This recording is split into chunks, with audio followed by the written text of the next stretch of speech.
Hello and welcome or welcome back. My name is Caitlin and I love to read. But sometimes you find a book that makes you wish you can go back in time and prevent yourself from ever becoming literate. And guess what? I found that book and I read it cover to cover so I can come on here and talk shit. Now, if you are sensitive to certain content, please check the content warnings of the book before you proceed with the video, and I will warn you guys that this is not safe for work.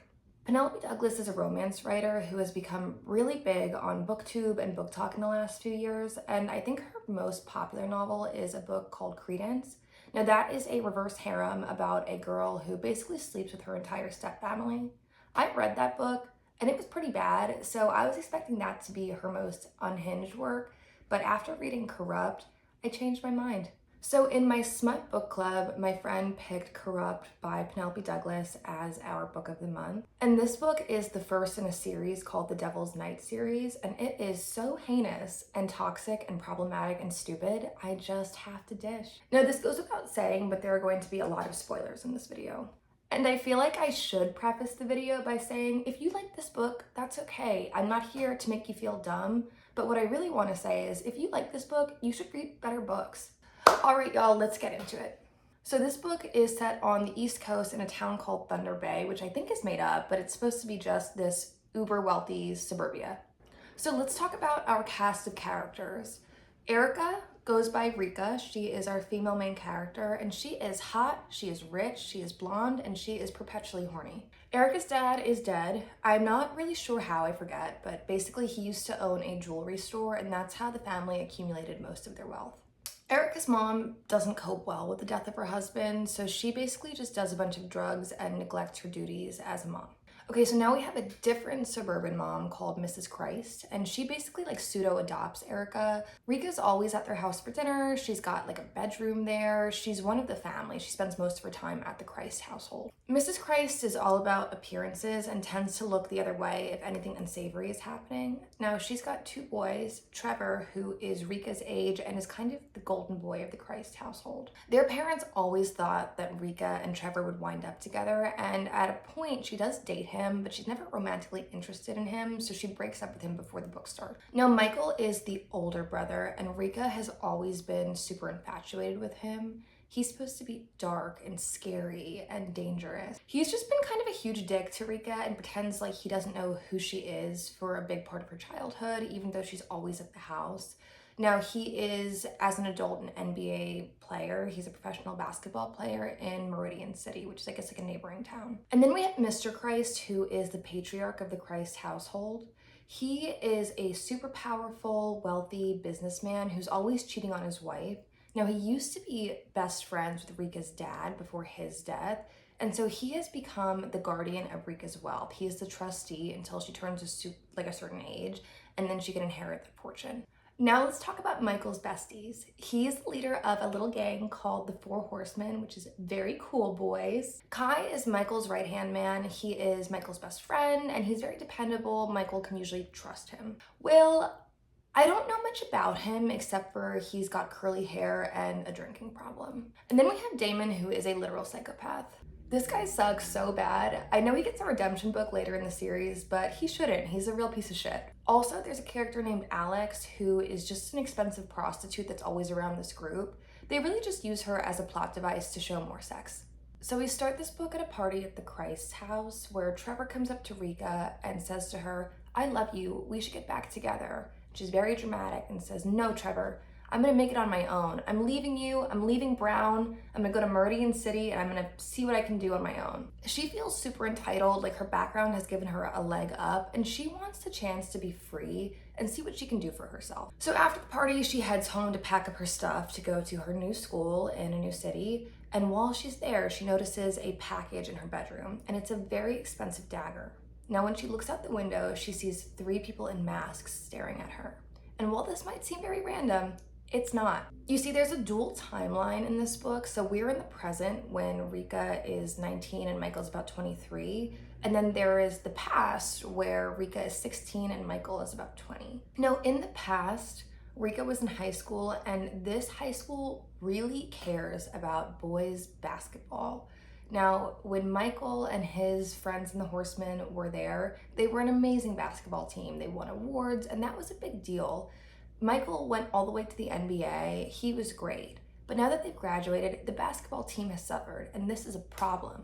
So every year, in the spirit of high school basketball morale, these four 20-year-old men, come back to school and they wear these masks and they wear these hoodies and they take kids out of class so they can party all day and cause mischief all night.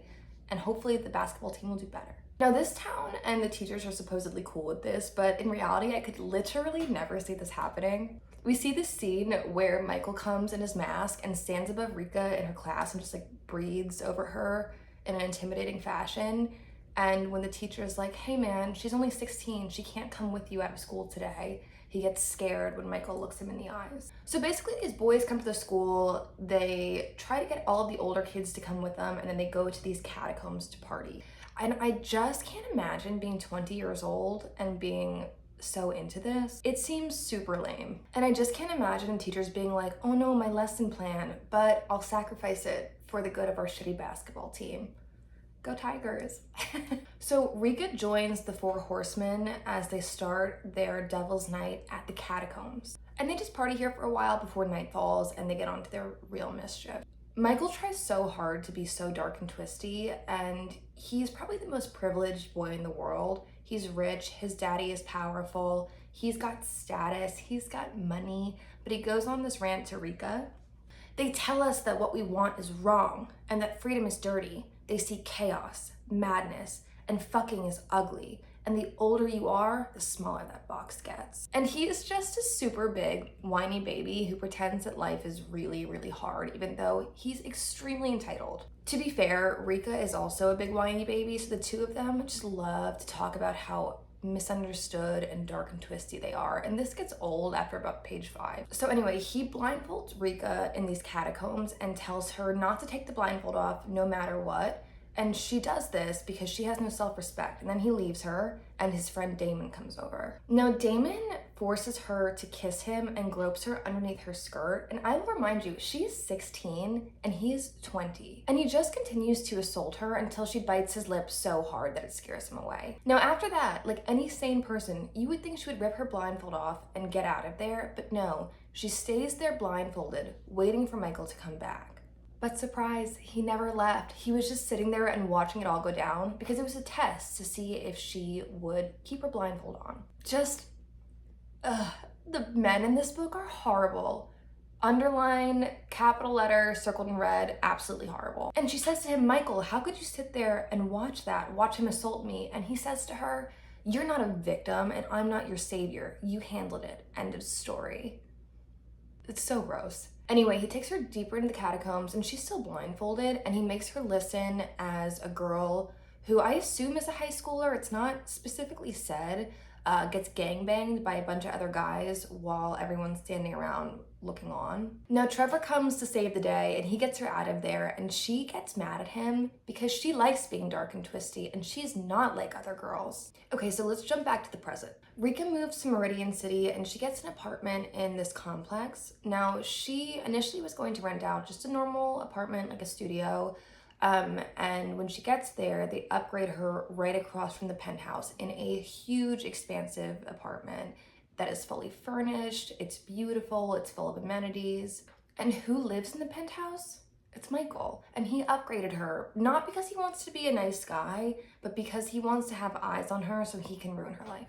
At this point in the story, we don't quite know why he wants to ruin her life, but we see him joined in his own apartment in his perspective by Will, Kai, and Damon. Now, the 3 other boys have just gotten out of prison where they spent the last 3 years, and they all convene to talk about how they are going to destroy Rika's life and tear her apart brick by brick until she is just a shell of the girl that she once was. This makes us wonder what happened 3 years ago on Devil's Night that would cause them to go to jail and for them to be so angry with Rika. Since they've been in prison, Damon and Will have gotten even crazier and more unhinged than before they left, and Kai cannot be turned on by a woman. Now, Michael is super worried that Kai hasn't had sex with a woman since he got out of prison. He is just worried that all of this pent up sexual frustration will come up and bite him, that he'll like dye of blue balls. But instead of talking to his friend about the trauma, he just perseverates on it in his own head and never mentions it. Okay, so first up on the boys' like little to-do list to ruin Rika's life, they get some rohypnol, which is roofies, and they plan on roofing Rika's mom and kidnapping her. Which, whoa, what happened to just like slashing someone's tires? You gotta kidnap her whole mom about it? That would never happen. This book is ridiculous. So during this conversation, it becomes apparent that Damon is very familiar with roofing people and that he went to prison for statutory rape. But the boys defend him. They develop a if I don't see it, it doesn't happen attitude. So they do roofie and kidnap the mom. We don't really find out what happens to the mom until much later in the book. Now, during that same chapter in Michael's perspective, we get a phone call between Michael and Trevor, and Trevor is pissed that Rika and Michael are so close. He knows that she always had a crush on him. He's super jealous, and I have to read you this phone call conversation because it is just psychotic. It's just so crazy. You wanted her, he insisted, and you hated that I was always around, and you definitely hated that she was meant for me. You couldn't be my brother because I had the one thing you wanted, and I hated you because the one thing I had wanted you instead. So when did it start, he asked. When we were kids? When her body filled out and you saw how fucking hot she was? Or maybe, ... it was when I told you last year how her cunt was the tightest thing I'd ever felt. No matter what, I'll always have that on you. So now that you got her at Delacour, which is the apartment building, finally all to yourself, and you do to her whatever it is that you have planned, remember that I will get her back, and it will be me who puts a ring on her finger and keeps her forever. You think that hurts me, I bit out? It won't be you I'm trying to hurt, he threw back. If that slut spreads her legs for you, I will make sure marrying me will be the nightmare of her life. Super cool. There is no reality in which a conversation like this would ever happen, but the dialogue in this book is all like that. It is so cringy and awful. In fact, there's one line from Damon. You know what they say, if they can crawl, they're already in the right position. Hello, 911, it's me again. I hate these men. They're not real and they make my skin crawl. Okay, so let's flash back to the past on Devil's Night. The boys bring Rika along for their pranks that night, and the pranks include Damon having sex with an underage girl and getting it on video, burning down a pavilion, and beating up a cop. Such silly pranks, boys, you silly goofy boys. Like, their mischief night transcends egging and toilet papering and just goes straight to arson and statutory rape. They also beat up a guy and his girlfriend who tried to sexually assault Rika, and they pull their teeth out of their mouths as trophies. And Rika is down for all of this apparently because fear is something that turns her on, which is stated a lot during the book and seems like the only thing that would keep her with these boys. And also she wants to be a bad girl. So then they all go to a party and just get drunk and dance the night away. So back in the present, Damon and Will interrupt Rika in her class and they threaten her and they say that they have her mom, and in order to know more about the situation, they tell her that she has to come out and party with them that night. So she goes out, and even though her mom has been kidnapped, she has sex with Michael, or just hooks up with him. They don't have sex. I think it's like all oral. And the next day, Michael goes to his dad's and basically has him sign over all of Rika's inheritance. I just don't understand how, if Rika's dad is the trustee, he can just give that money to other people willy-nilly. But he's down. He says, you know what, it's fine. Play around with her money, but don't lose it because this fortune will one day be ours, the Christ. If Trevor doesn't put a baby in her, I will put a baby in her. Him, the old man, the dad.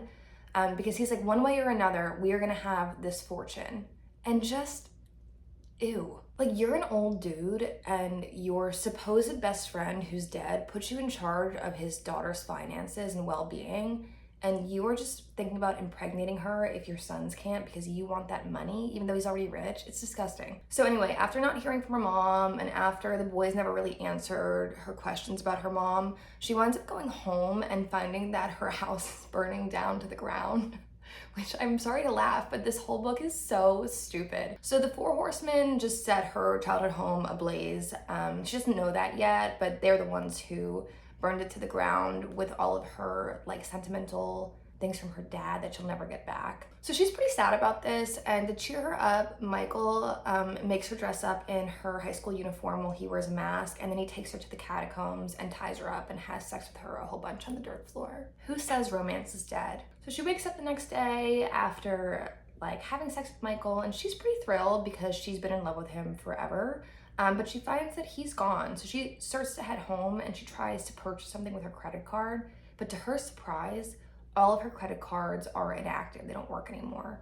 She goes to an ATM to check her funds and it says zero. She has no money left. It's all been taken out. So she's panicking. All of her funds are gone and she has no way to access any money. She calls Michael's dad, and Michael's dad's secretary is like, well, you're gonna have to take that up with Michael because he's the one that's in charge of all of your finances now. So Rika's pissed. She goes to address this with Michael, and him and the four horsemen are there, and he says, I took your money and now all four of us have it. And if you want a meal, if you want anything, you have to treat us all really nice. And basically you owe us sexual favors to get your own cash. So then the four horsemen put their masks on and they corner her and they try to gang rape her.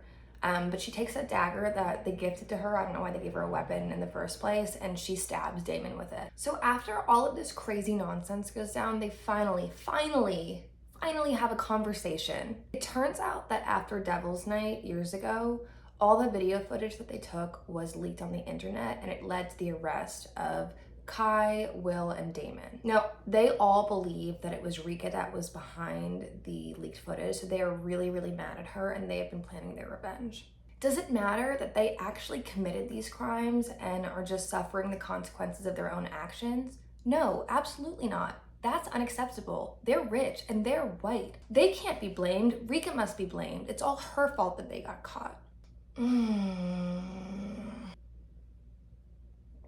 This book sucks. Except that she had nothing to do with it. She did not leak the videos. Trevor leaked the videos. So they find out that Rika had nothing to do with it, and they just ruined her life because they simply did not investigate it at all, which I think is the most realistic part about this book, that the boys just didn't do any of their homework. So at this point, we expect her to be so pissed, so mad. What they did was unforgivable. These boys roofied and kidnapped her mom, stole all of her money, and burned down her childhood home to the ground. And at the end of the day, she's just like, boys will be boys. So she's mad for like 2 seconds, and then her and Michael have sex, and she's just like, ugh, Michael, I just can't resist ya, even though he almost let his friends gang rape her. And this all absolutely blows my mind. Her whole thing too, like her whole thing is that she just wants freedom, and yet she shackles herself to the worst guy in the world and just does whatever he wants to make him happy. And Michael is the worst. This guy sucks so bad, and he's an abuser. We are talking financial abuse. We are talking verbal abuse. We're talking sexual abuse, and I don't know if the whole kidnapping your mom thing counts, but I'm gonna count it. We are talking elder abuse, baby. So after all this comes to light, Damon is still not on board with Rika and still wants to just ruin her life. Now, I think he had a pretty good idea that it wasn't her to begin with. And so Rika's like, Damon, what the fuck? You knew that it wasn't me and you still let all of this happen? And he was like, well, Devil's Night is our thing and you were trying to ruin it by being a girl. You were trying to get in between me and my best friends. And he says in quotes, women always complicate shit. Michael couldn't take his eyes off you, and Kai was starting to notice you too.